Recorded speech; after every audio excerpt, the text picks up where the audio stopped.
Évangile de Jésus-Christ selon saint Matthieu, chapitre 16, des versets 13 à 19. En ce temps-là, Jésus, arrivé dans la région de Césarée et de Philippe, demandait à ses disciples: au dire des gens, qui est le Fils de l'homme? Ils répondirent: pour les uns, Jean le Baptiste, pour d'autres, Élie, pour d'autres encore, Jérémie ou l'un des prophètes. Jésus leur demanda: et vous, que dites-vous? Pour vous, qui suis-je? Alors Simon-Pierre prit la parole et dit: tu es le Christ, le Fils du Dieu vivant.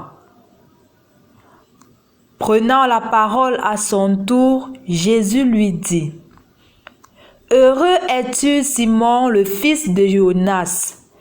Ce n'est pas la chair et le sang qui t'ont révélé cela, mais mon Père qui est aux cieux.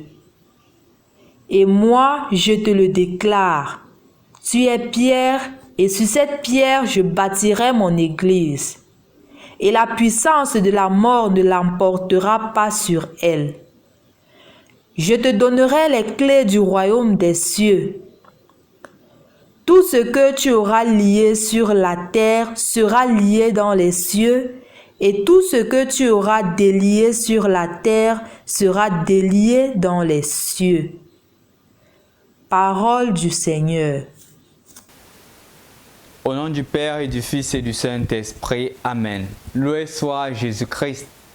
Aujourd'hui, nous célébrons la solennité de Saint Pierre et Saint Paul, qui sont d'une certaine manière les deux colonnades de l'Église, dans la mesure où l'un s'est engagé d'une certaine manière d'évangéliser les païens, l'autre s'est engagé de prendre et de porter la bonne nouvelle davantage au peuple juif.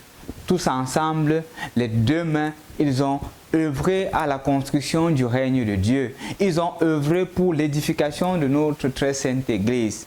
Et d'ailleurs, chers frères et sœurs dans le Christ, aujourd'hui dans l'Évangile, nous voyons un peu ce qui a laissé ou qui a motivé Saint Pierre.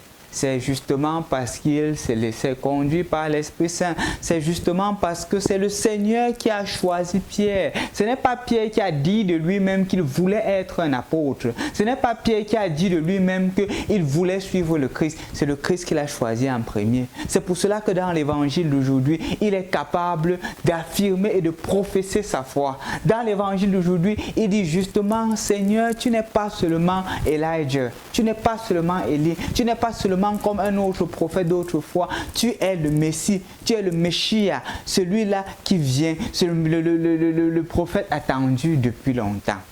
Chers frères et sœurs dans le Christ, c'est une joie pour nous. Une joie parce que le Seigneur nous présente justement le modèle de celui-là qui a été capable de dire: tu es le Christ, qui s'est laissé transformer par le Seigneur et a suivi le Seigneur. D'un autre côté, on a qui? On a Saint Paul. Paul qui au début était vraiment celui-là qui persécutait l'Église, qui croyait être dans la vérité, qui était convaincu qu'il était dans la vérité. Mais lorsque le Seigneur l'a rencontré sur le chemin de Damas, il a repris le bon chemin et il s'est engagé dans l'évangélisation. L'évangélisation à Rome, l'évangélisation des nations païennes. On se rappelle clairement que le concile de Jérusalem prend place. Pourquoi? Parce que Paul défend la cause des païens. Paul dit non, nous devrions les accepter. On n'est pas obligé de leur donner la circoncision. Tout cela arrive parce qu'ils se laissent séduire par Dieu. Mais chers frères et sœurs dans le Christ, quand on écoute Pierre et Paul aujourd'hui, ce n'est pas que Pierre et Paul au début étaient des grandes personnalités, c'était des pécheurs. Les hommes qui avaient aussi leurs faiblesses. Hier, nous avions vu comment est-ce que les disciples ont eu peur dans les moments difficiles. De la même manière, dans les moments difficiles, Pierre a renié Jésus 3 fois. De cette même manière, Paul, que nous constatons aujourd'hui, a persécuté l'Église naissante. Mais la miséricorde de Dieu s'est toujours présentée chez eux. Et c'est cette miséricorde-là qui les a permis de continuer le chemin, qui les a permis de reprendre la bonne voie et de suivre le Seigneur fidèlement et de devenir ce qu'ils sont aujourd'hui. Donc, d'une certaine manière, mon frère, ma soeur, en célébrant ces deux colonnades de notre Église, le Seigneur te fait comprendre que celui que tu es maintenant n'est pas toujours celui que tu seras dans le futur. Celui que tu es maintenant n'est pas toujours celui que tu as été dans le passé. Et de la même manière, celui que tu vois devant toi n'est pas celui qui sera dans le futur. L'avenir est incertain. L'avenir nous offre des surprises.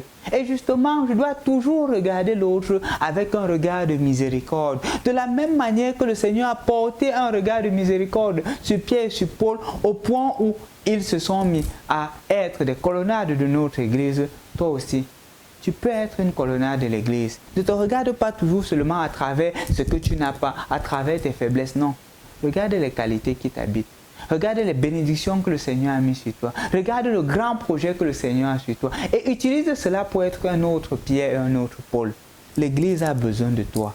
L'Église a besoin de nous, afin qu'aujourd'hui, nous soyons des autres Pierre et des Paul. Des personnes qui, à une évangélisation, convertissent des milliers. Des personnes qui, en nous voyant vivre, sentent justement la présence et l'amour de Dieu.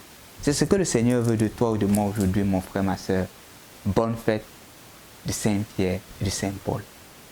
Au nom du Père et du Fils et du Saint-Esprit. Amen.